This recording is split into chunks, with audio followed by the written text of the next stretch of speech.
No, my family at first, you know, found it a bit sort of weird seeing me on TV when I first started acting. But I have to say, my little sister is probably she's not that small. My little she's tiny. My little sister is probably like my biggest fan. Is that the one who's your twin? No, so I've got 3 sisters. Okay. I'm like Chekhov.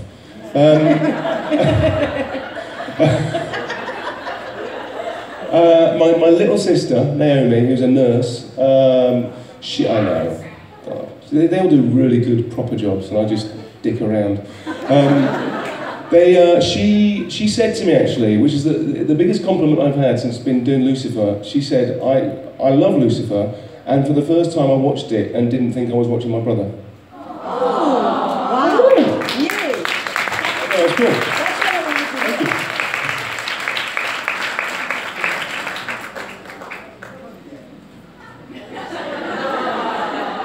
Can't bear the tension. Hi. Hello.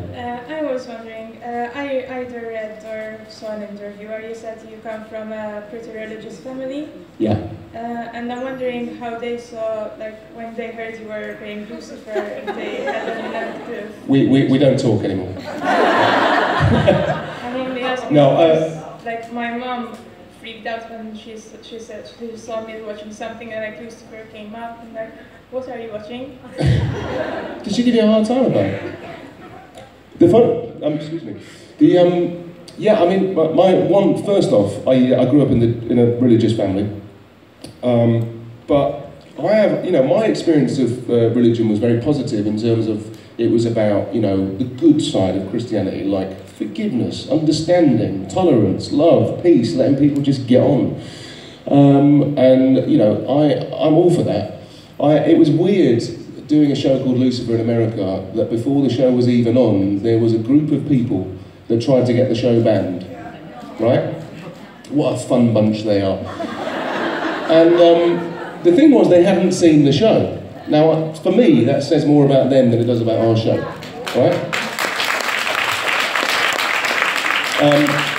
But, you know, we're not trying to offend anybody. We're not trying to, you know, retell the Bible. You know, we never used the Bible as a reference point in this. It was, you know, it was loosely based on Neil Gaiman's comic, and that was our, you know, that was our starting place. But I don't think personally there is anything wrong with using the devil to tell a story about redemption and how everyone is deserving of redemption if they really want it.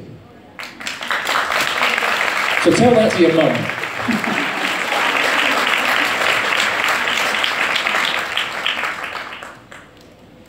Hello. I chose 2 questions from, you know, if you have ever seen the Inside the Actors Studio with James Lipton. Oh, you make me sound all posh. You know, there are 10 questions he asks all the actors at the end of it.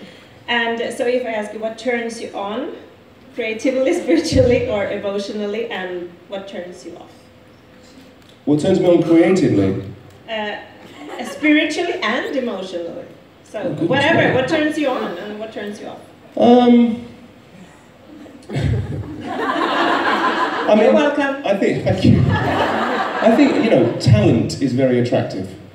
If someone's really good at something, I think that's like, you know, very attractive, and that does turn me on. And like, especially if it's something I can't do, you know, like watching someone play piano amazingly or watching, you know, someone play a musical instrument amazingly. I find that very attractive.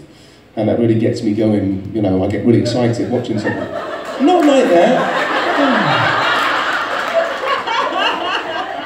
Oh my gosh, there's a guitar. Calm down, everyone.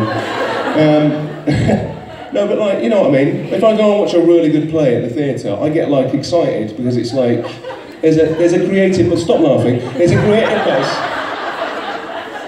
And that's what gets me going. Spiritually. What turns me off? What turns me off is people not being very nice to each other. I can't bear it if someone's being horrible to someone. I feel like I have to stand up for them. I don't like bullies. There you go.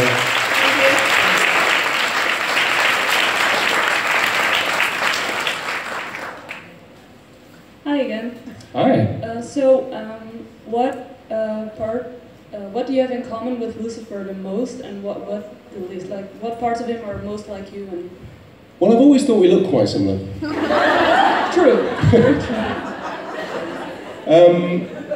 I think I think one of the things that I sort of tapped into when I was first doing this job was that Lucifer's got a bit of a naughty sense of humour, and so have I.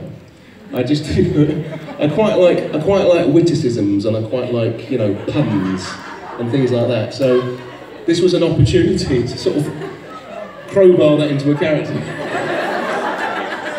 basically. What else do I like? I like his suits. I like the way he dresses. I mean, it's quite an effort to dress like that all the time.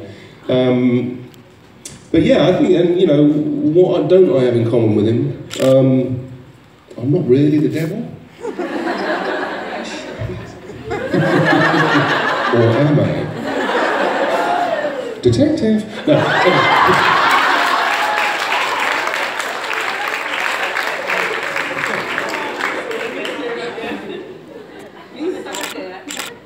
Oh, he's really good. No, you. No, you. No, you. Hi. What is your guilty pleasure? I smoke. It's terrible. Where are you from? The 80s? No, that's a guilty pleasure of mine, and I do have to stop. My daughters are giving me a hard time about it at the moment. But guilty pleasure in terms of TV watching, I'm a bit of a sucker for things like The X Factor. I know, it's terrible. It's so bad, but I get really drawn into it, especially when I go to judges' houses. Does that answer your question? I'm a bit embarrassed to admit that. It just ekes it out of me. Well, don't be shy.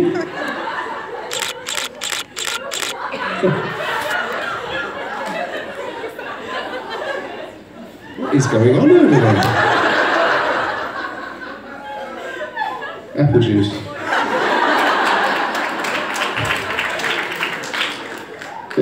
Hi! Quick, rescue us, rescue us. Hi. So the one-liners are the best part of the show, I think. They're hilarious, and I was wondering, is that your own humor that you add in, or is that the writer's? It's a bit of both, actually. It's a bit of both. I've been very lucky on this show that they let me kind of improvise a little bit. And so there are a few occasions where I will throw stuff in. And it's quite nice to see it sort of stick and stay in the show sometimes. But because all our writers are American, there are a lot of like little British phrases and things that they don't know or understand. So, for example, like we're on network TV in America, and we can't swear, and we can't we can show dead bodies and people dying gruesomely, but that's America for you. But we can't swear, and we can't use the Lord's name in vain. But because they don't know what the word wank means, we can say it. For example.